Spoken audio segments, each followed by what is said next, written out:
d'abord, merci à tous ceux qui m'ont laissé des commentaires sur les vidéos précédentes, c'est super, c'est un méga boost et d'avoir plein de feedback, ça me permet de m'améliorer. Et j'ai pris note aussi de certaines personnes qui voudraient avoir un tuto sur la patte de boutonnage et la boutonnière. Alors j'ai pris en compte sa demande, j'ai pas trop le temps là tout de suite, mais c'est prévu que je fasse du coup une vidéo juste pour ce sujet là. Dernièrement j'ai eu beaucoup de boulot et surtout je me suis fait opérer de la myopie, ce qui a fait que j'ai pas pu beaucoup coudre et encore moins filmer parce que je voyais rien. Là ça commence à être guéri, donc j'espère pouvoir reprendre les vidéos YouTube. Et si vous voulez, en plus, j'ai aussi mon compte Instagram au même nom, Julie Jeanne Couture, si vous voulez y jeter un œil et voir un peu plus de photos. Aujourd'hui, je vais vous donner mon avis sur la salopette Fiona de chez Make My Lemonade.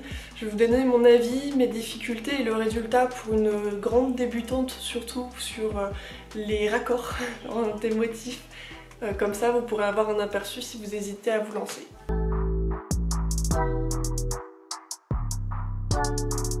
Pour le découpage du patron en lui-même, j'ai l'abonnement dit Netflix à Make My Lemonade, ce qui fait que j'ai accès à tous les patrons PDF en illimité, donc il m'a suffi d'imprimer le patron et de le découper comme d'habitude, pas de difficulté particulière dans le découpage. Par contre, il y a quelque chose que j'ai pas compris au début, c'est qu'il y a deux versions du dos de pantalon. Sur le derrière, il y a une fermeture éclair et il y a deux versions de montage en fait différents.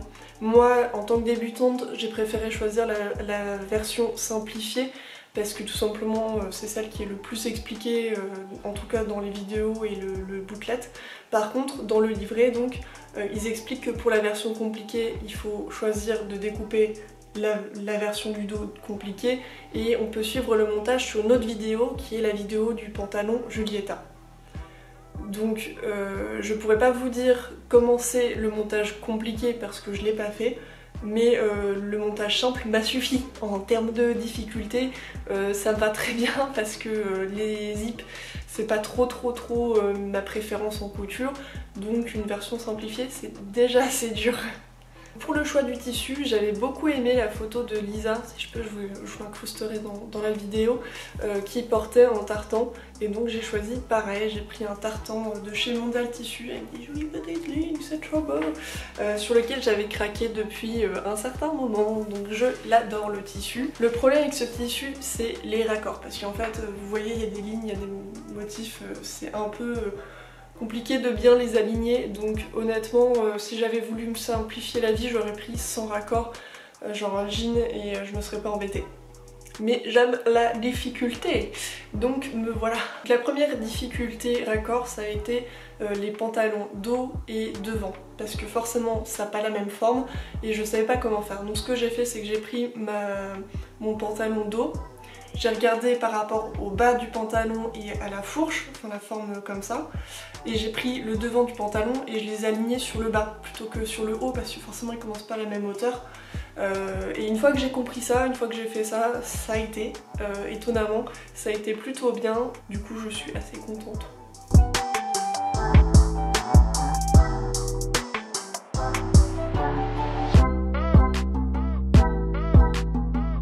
Poches, alors celle de devant j'ai tout simplement mis les unes sur les autres pour que ça corresponde sur les traits. J'ai utilisé les traits horizontaux comme repère. Par contre pour les poches arrière, en fait il y a une pince, ce qui fait que c'est absolument impossible d'avoir à la fois un raccord à droite et un raccord à gauche. Donc ce qu'elle a fait Lisa, j'ai vu, c'est qu'elle avait mis carrément en biais, il n'y a pas de problème de raccord vu que ça raccorde nulle part. En vrai je pense que j'aurais bien refait la même chose, mais j'avais déjà découpé mon tissu et en fait c'est raccordé du coup d'un côté et pas de l'autre. Voilà, c'est un choix, vous verrez après, je vais vous montrer une vidéo comment ça fait pour vous donner un avis. C'est pas choquant en vrai, donc ça me convient très bien comme ça. Et maintenant le raccord de ceinture. Donc on voit que là et là, déjà entre le haut et le bas c'était impossible à raccorder. Du coup moi j'ai pris le parti pris de prendre un truc qui se raccorde ni avec le haut ni avec le bas, comme ça il n'y a pas d'effet genre décalé. J'aime bien comme ça. Après encore une fois je crois que Lisa elle a fait en biais, donc c'est bien aussi. Moi j'ai fait tout droit mais juste pas raccordé.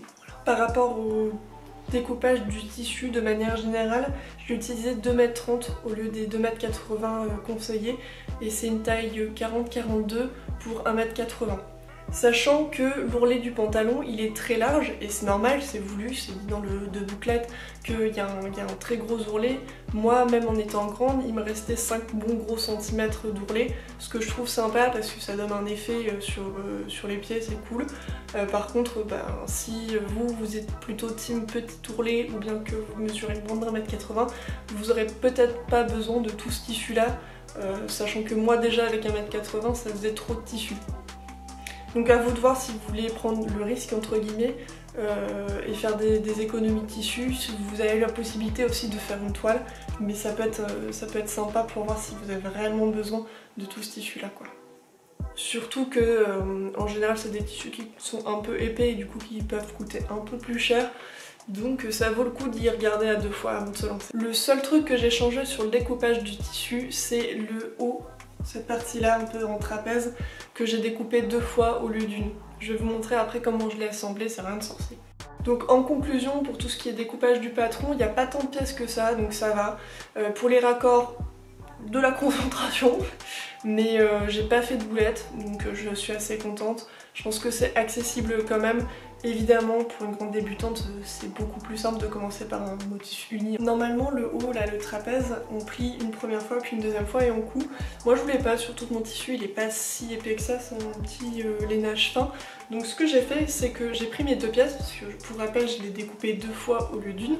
Je les ai mis endroit contre endroit et j'ai cousu les côtés, le haut, et ensuite j'ai retourné. Bon, j'ai forcément dégagé les angles, mais tout simplement, et j'ai fait une surpiqûre juste pour la propreté.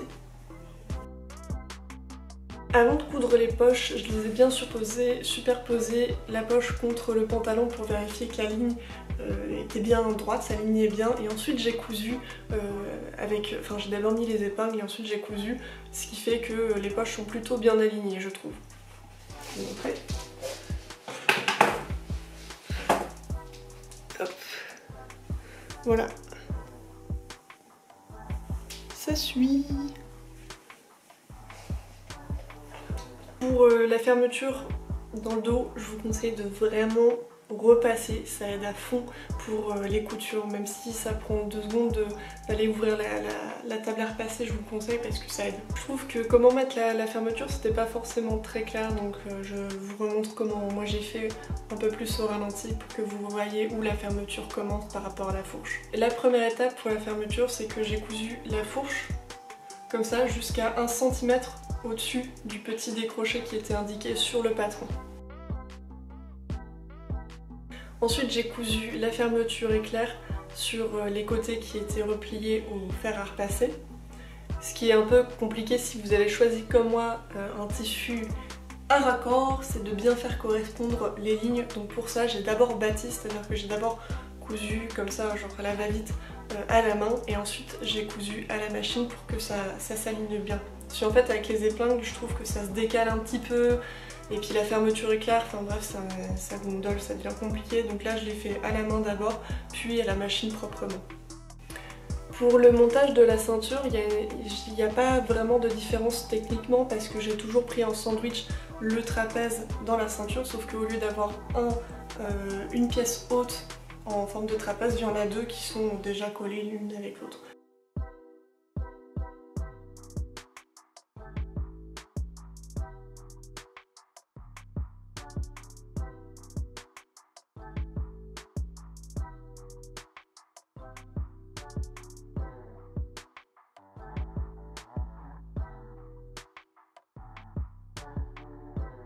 Une fois porté, je trouvais que sur le derrière, ça baillait un petit peu, c'était pas ouf, mais très légèrement. Donc ce que j'ai fait, c'est que j'ai refait la pince pour ajuster un petit peu plus la forme du pantalon à l'arrière. Sachant que j'avais déjà cousu les poches, en fait, ça faisait cette fois bailler les poches. Du coup, ce que j'ai fait, c'est que j'ai décousu les poches et je les ai tout simplement recousues derrière.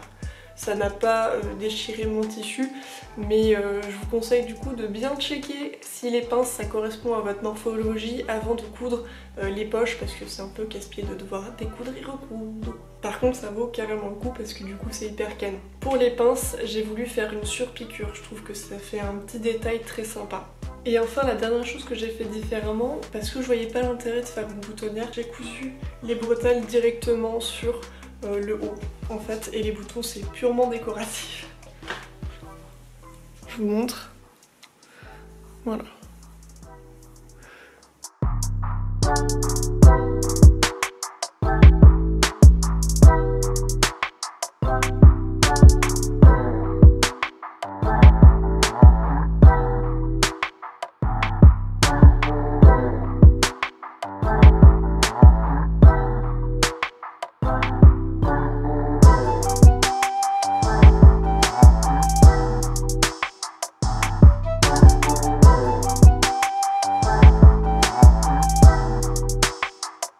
Je suis hyper contente du résultat, je trouve que le patron tombe trop bien, surtout au niveau de la taille, même si j'ai dû refaire un peu les pinces arrière, mais ça c'est vraiment une affaire de morphologie en vrai.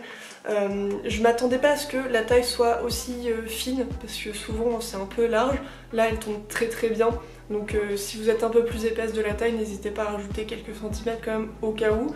J'adore l'effet taille haute aussi, je pensais pas que ça serait aussi haut au niveau de la taille justement. D'ailleurs quand j'avais fait ma toile, ça tombait plus bas, mais j'avais pas attaché le haut et les bretelles. Alors si c'était à refaire, déjà je pense que je prendrais un tissu uni pour me faciliter la vie. Et comme je suis grande, j'ajoutais sûrement un peu de hauteur à la fourche pour avoir un peu plus d'aisance. Et j'achèterai moins de tissu aussi. Comme ça je pourrais en acheter un plus cher, plus qualitatif, parce que j'en ai pas besoin de 2,80 m. Et vous verrez évidemment les photographies sur Instagram. Merci d'avoir regardé ma vidéo, j'espère qu'elle vous aura plu. Si oui, n'hésitez pas à lâcher un petit like ou à mettre un commentaire. N'hésitez pas, j'y réponds pas forcément dans la journée, mais je les regarde tous. Ciao!